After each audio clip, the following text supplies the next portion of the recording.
Good evening, everyone. So, right now I'm just trying to get my career started in comedy. Doing the open mics.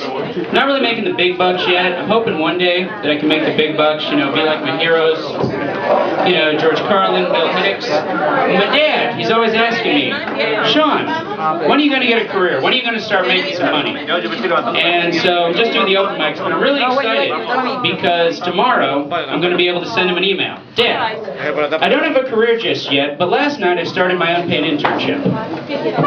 So a lot of my friends are also having economic troubles.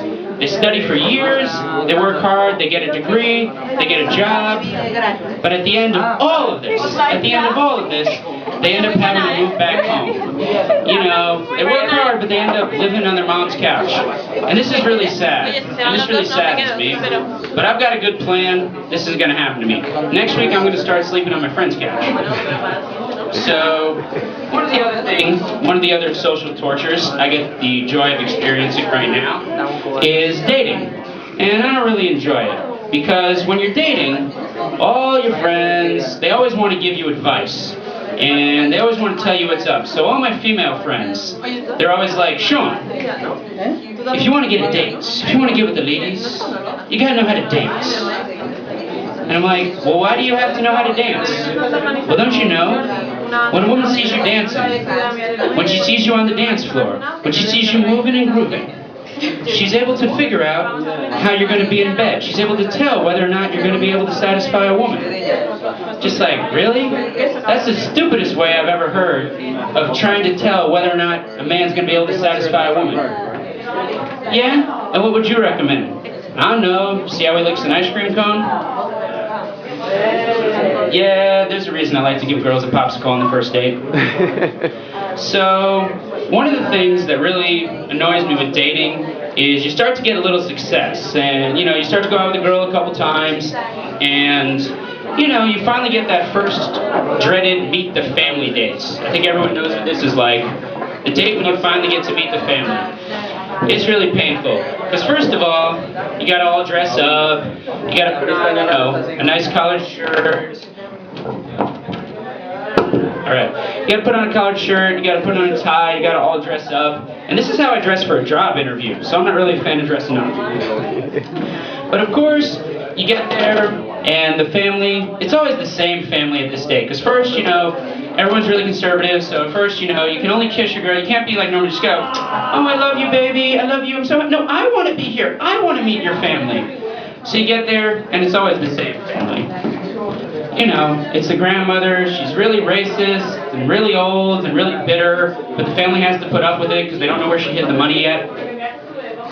And then there's always the sister. The sister's always there in her schoolgirl fetish outfit, uniform, and she's always, not wearing a bra for some reason, and she's always leaning in to try to get your attention. But she's 16, so you gotta wait about 2 years. And then at the end of this, once the meal finally gets served, you always know that the family, of course, is going to say grace. Now, we all know how grace goes in the family. Now is the blood time. Now is the blood time. And right about this point, the father looks at you, stands up, pulls up his katana blade, draws it out to your head, looks at you and says, I am the light and the truth! And at this point, I usually get up from the table, start running to the door at a reasonable clip, and the father's still chasing me, still waving the sword around his head, saying, I'm gonna make a decent woman out of you! And keeps running. Yeah, I really hate those dates. So, I'm having a little luck recently. I met this girl, Abigail, a few weeks ago. She's kind of a hippie chick, kind of an activist girl.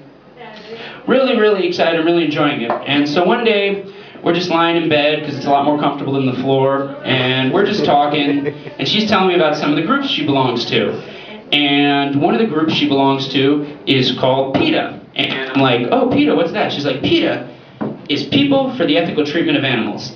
They believe that the laws and protections that apply for human beings should also apply for animals.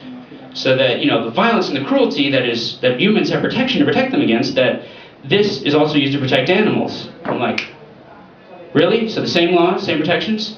I got a great idea. You and me are going to get in an airplane. We're going to fly to Kenya. We're going to land in the Nairobi airport. We're going to bribe customs to get our luggage back. We're going to get out of the airport. We're going to buy a Jeep. We're going to drive all the way to the Serengeti. We're going to find a lion, and then we're going to arrest that son of a bitch for gazellecide.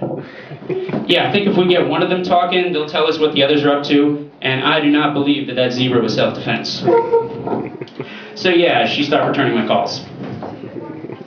So I was reading an interesting article the other day, and it said that 1 in 1,000 live births are hermaphroditic, and later in the day, I actually met a hermaphrodite, which made me really happy because it meant I knew at least 1,000 people.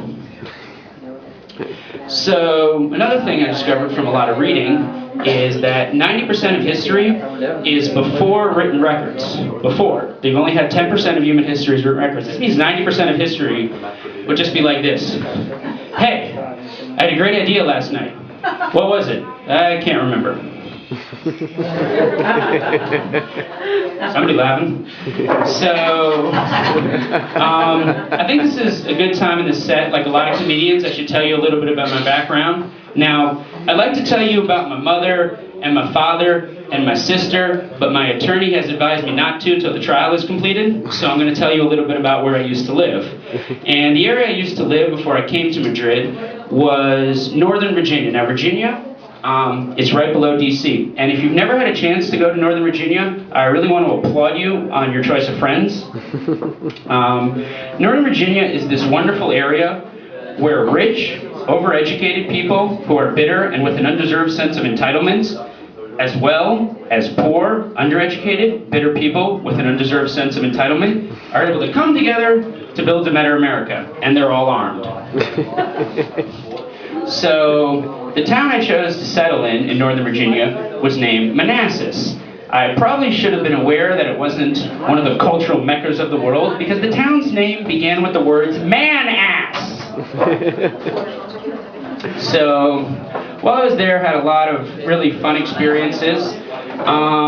First week, when I was living there, I had the really fun experience at the supermarket. So, didn't have any food in my place. I decided to go to the supermarket. And as I'm walking around there, I'm like, oh, I should get some eggs. So I go to the dairy section. And as I'm walking to the dairy section, I extend my hand. Holy shit, he has a gun! And this guy's like, hey, what's the matter with you? Well, I'm sorry, sir, I'm not from here. We don't have guns where I'm from. Well, this is to protect my Second Amendment rights. It's in the Constitution. Oh, okay, sir, I understand this, but why do you need a gun here at the supermarket? Well, I told you, I'm buying eggs. Okay, but I still don't understand the connection. They could hatch. So, a lot of other fun things in Northern Virginia. For example, it's due to the urban sprawl, it's one of the few places where you can get the joyous experience of driving for 25 to 30 minutes in order to take a walk. And while you're driving in Northern Virginia, you might have the very, very wonderful chance of encountering Northern Virginia's most popular extortion gang, otherwise known as the Virginia State Police. But probably the most wonderful experience in Virginia was when I had a gun pulled on me. Oh, so why don't I tell you about this one? So, I'm going to check in an apartment because I still haven't figured out that Manassas is a bad town to live in. So, I'm driving there, and as I see a gentleman who's apparently going to pull his car in, I pass him. He apparently is choosing to back his car up instead. So, it hits my car. I get out of the car, and a gentleman confronts me, who can only be described as a Caucasian samurai who likes to work out and has a gun. The gentleman is protracting his gun, he is looking over the car, he then points the gun right at me. Now, a lot of my friends, some of them study martial arts, they've been like, hey man, why don't you just do the Jackie Chan? You know, you just grab the gun, just take it out of his hands, and that's all that'll happen. And my mother is like, well, why didn't you just try to talk to him? And some people have wondered this, but I'm going to explain something to you, because if you've never had a gun pointed at you, it's a very interesting experience. Because here's what happens. Everything gets really, really quiet, and then all of a sudden you start to hear this. Do-do-do-do. Do-do-do-do, do-do-do-do, do-do-do-do. I can put a hole in you, bang, bang, bang, shoot, shoot, shoot. I can put a hole in you, and then you'll be dead. At this point, the gentleman makes the wonderful comment, "You're lucky that bumper's getting taken off tomorrow." I'm cool with this if you're cool. Yes, I'm cool with it! At this point, I turned around, pissed my pants, and decided to drive home. It was one of the worst experiences of my life, but this has been one of the better experiences of my life. Thank you very much. I'm Shawn Barron.